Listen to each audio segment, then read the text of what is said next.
More businesses than you think have been impacted by scams and theft. On today's episode, we're going to give you what you need to safeguard your company.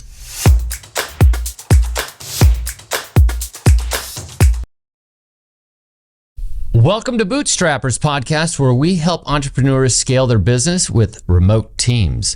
I'm your host, Jeremy Aspen, here with my co-host and spouse, Gwen Aspen, and together we have helped hundreds of companies grow their business through remote professionals.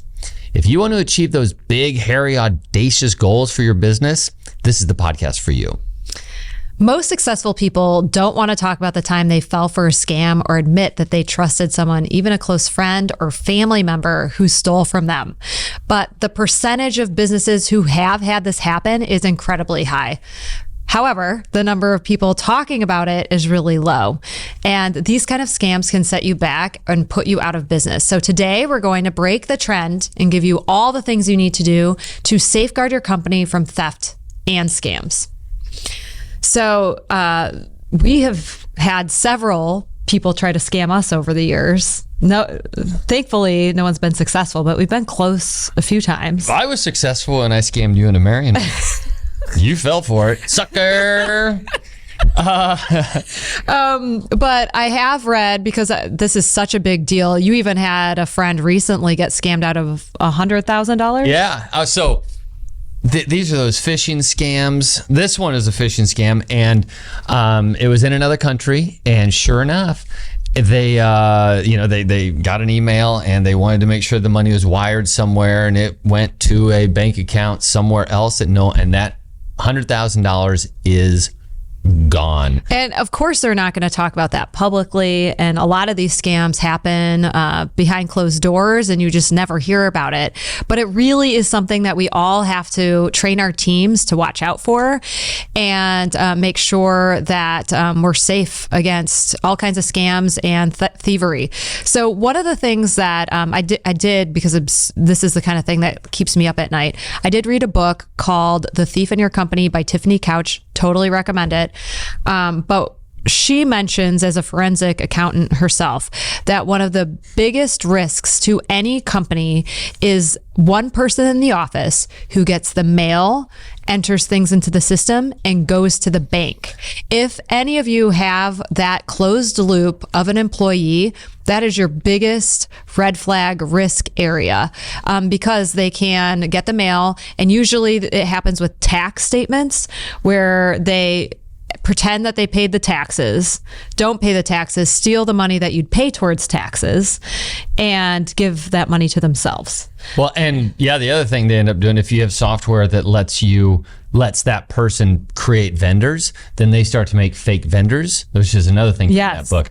And then they can write checks to this fake vendor and you never find out. And that's I've heard that one several times. The other one that's a big one is if they are in charge of offboarding employees and then they don't offboard them correctly and put their own bank account in replacement of the old employee.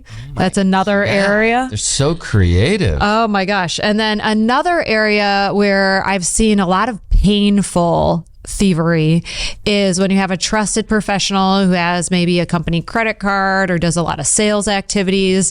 And if you really audit those charges on the credit card, they're spending your money on shoes or massages or other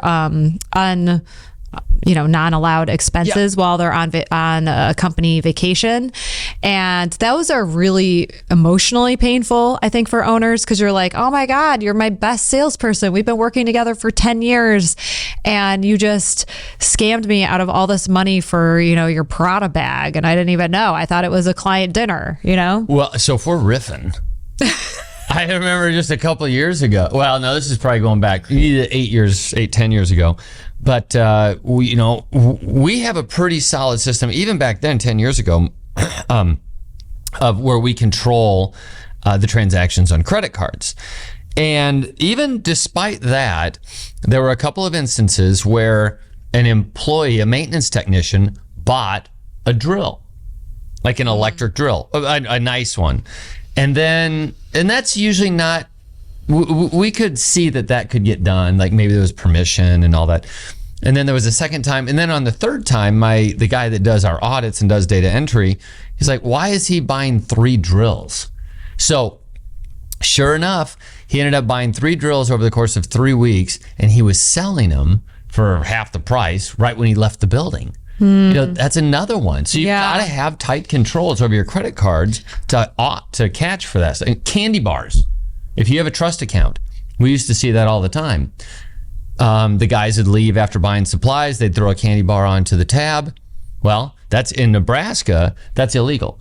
You can't buy a candy bar with your client's money. And they did. They didn't do it, like, it wasn't really bad, but they did it pretty regularly for a while. So for our clients, because we consult a lot with how people should manage their business or their operations, I know we sound like a broken record, but it's really up to your processes and procedures. One area where we do see people make mistakes is they don't watch the privileges in their system. So like, for instance, with these examples of creating a vendor or, offboarding an employee. If you have an employee that you gave like ridiculous privileges to your system because you had some problem with it and you wanted them to fix it, and so you momentarily like increased their privileges as an individual, and now they have access to literally everything in your system, including possibly even signing a contract for you. It's another area to be concerned about for electronic signature. But if you gave them too many permissions and then you forget about it, and then they can do things for months later that you find out about only after the money's gone because you gave them these permissions, forgot about it, and they shouldn't have had them in the first place. So Jeremy always has been a stickler for this, and I agree with him that you give permissions by role, not by individual, because it's easier to audit, and then you can make sure that if you're doing a special thing, don't change the individual's privileges, change the full role, and then you'll remember to change the full role back more easily than an individual. Yeah. So one of the things to do, like, make notes. You want to have software that's capable of controlling people's permissions. And so if you don't, you got to get rid of it. Close your spreadsheet and go get some real software. And then you have to have the discipline to actually control the kinds of permissions that different roles need to do their jobs. And that's the important part. Does this role, does this seat need to have this permission to do the work that you hired them for? Okay, so you just mentioned spreadsheets. So this is another area. If you have a bad actor in your company and you use an abundance of spreadsheets and they hate you for whatever reason, you might not find out they hate you till weeks, months later. They can, if all your important client information and who your contacts are on a spreadsheet that they can just like forward to themselves, I mean, that's a big problem. If you don't have a big moat around your business and it's easy for them to just set up shop and do exactly what you do with your whole client list and all that, then having all that information in a spreadsheet that's easy to print off or put in another spreadsheet, that's a problem. So Jeremy always recommends keep it in the software and don't allow people print functions on through your privileges. People really don't need to print anymore. What do you need to print? Or export, even export, unless you're going to use it to import somewhere later. There's a bunch of stuff that, like, so if you're using spreadsheets for your business, welcome to 1980s technology. Congratulations, you got to the 80s. Let's roll forward a little bit. Don't be so mean about it. No. I'm this mean. If you're using spreadsheets for important parts of your business, you're not using technology. Well, this is 2022. And people can steal it. Okay, so let's talk about passwords. Dear God, for all that is holy and important in the world, use a password protector software like Keeper, LastPass, something like that.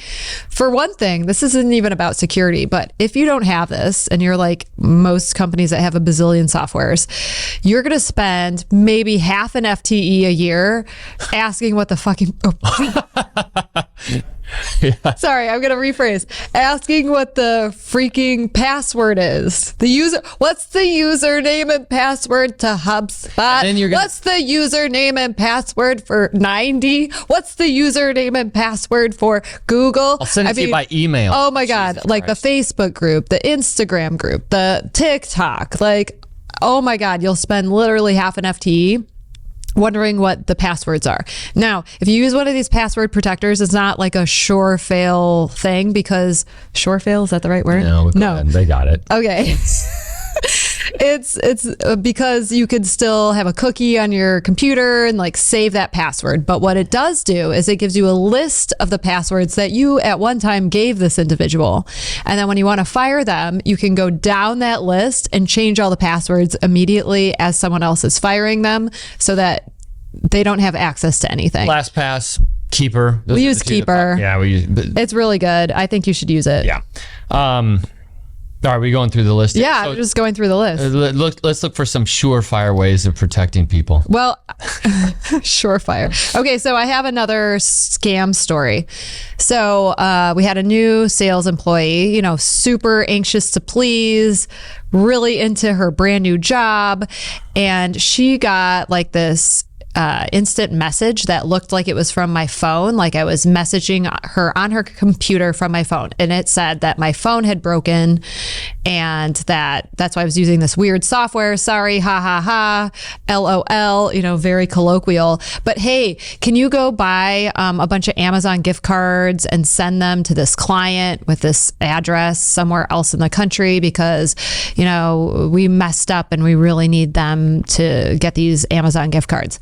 So she was literally in her car driving to the location where she was going to buy these Amazon gift cards before she called me on my cell phone just to make sure it was really me. Obviously, it was not me. Make sure your employees know that you never need a damn gift card. Nobody in your company, none of your clients ever need to have a gift card Like right urgently. now. Yeah. It's just now Christmas comes around, they have some sort of system in place, but that's the reason gift cards that's usually the method of exchange, the medium of exchange that these scammers use, if you weren't aware of that. They have people go out and buy gift cards, they give them the number, and then they have money available to them to buy stuff on Apple or Amazon. Do you remember when our accountant almost got scammed at Wistar Group? No. Who's And that? she almost sent. She did? No, I don't remember. I remember one of our. It was very close. It was very close. It was one of those urgent requests, and she thought it was from you. Oh yeah, I do remember that. Yes. So, I mean, this is literally happens all the and then time. I was talking to a guy in the office. I was listening actually to a guy in the office, and he This was is talking years about, ago. oh, I'm giving you access. I don't know why you can't see it. Oh, and then it was something like, oh, I sent you too much money. And I was like, no, I went over, Bill, hang up. He goes, no, it's the bank. I accidentally sent them too much money. I was like, hang up, you're getting scammed. And he was really polite and hung up. Was it his personal money? No, He didn't yeah, have access It was to. his personal. Yeah, it was his personal. But anyway, the point is these things are happening. Okay, one more thing because it's relevant and it happens in Mexico all the time. These scammers can spoof your bank's name on the caller ID and then ask for like information like your social security number and things like that. So even if it's the bank spoofing, just be skeptical. Even if your caller ID says a bank or a client name or something like that, because it may not be them. So I'm going to mention a couple of other things. Bank reconciliation. So everyone always wonders, yes. why is it that what are bank reconciliations for? Of the several hundred companies, let's say a couple hundred companies that that I've consulted for, I would bet you 80% didn't reconcile their books anytime in the last year. And most of them never had. Like there's this fundamental misunderstanding of what bank reconciliation is for. So in this context of security, just know that reconciling your books, credit cards, and banks are an important tool to making sure that your money is going where it was supposed to. Okay, so reconcile your credit cards and reconcile your bank. And so this just means that in your software, the amounts of the checks and the amount that you have in the bank is the same as the actual bank account.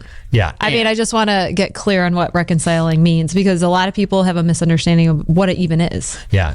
Make sure you reconcile the real world, what's at your bank, with what's in your software. That's it in a nutshell.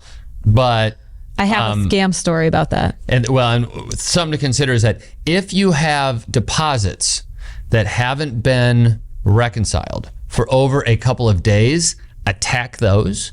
If you have checks that haven't been cashed for a month or two, call the vendor, find out why they didn't get it, and if they need to reissue, because that's where some scammers have some room. If they're making a fake deposit, it's showing up on your books as income. If it wasn't actually a true deposit, you can't know the difference. Reconcile your books. Okay, so we did have a friend in the property management industry. He had this horrible cancer diagnosis. He was recovering, and somebody in a foreign country got his bank account information and started making small withdrawals using these fake checks. And he was really good in general at reconciling his books, but because he was sick, he was just like a little bit behind in it. And right before, so he reconciled his books right before a $30,000 check was about to be withdrawn. And he caught it right in the nick of time, and the authorities were called. But the other problem is that authorities are totally overwhelmed with scams and stuff. So that's why this is so rampant, is because there's really not even anybody checking, or there's really, I mean, you can go to the police, but that these people will be found and held culpable and go to jail or pay their dues is very rare, because it's such a global dynamic. All right, Jeremy. So in conclusion, what would you say maybe like the 4 most important things are so that people stay protected from theft? Okay, so procedures, having the approvals. Approvals being part of the procedures for money to be able to leave the building. Reconcile your books, credit cards, and bank. Don't let one person have access to everything, and have a password protection tool. That's the 4. Oh, I agree with you on those. If you want to solve labor challenges, scale your business faster than your competition, alleviate back office support struggles, operational challenges, and find the most talented workforce, then Anaquim is what you need today. We'll take our support beyond the podcast to focus on your company's needs with a specific and proven way to overcome challenges and grow your bottom line fast. Contact us directly so you can get started today. Our emails are in the show notes, and our website is anaquim.net.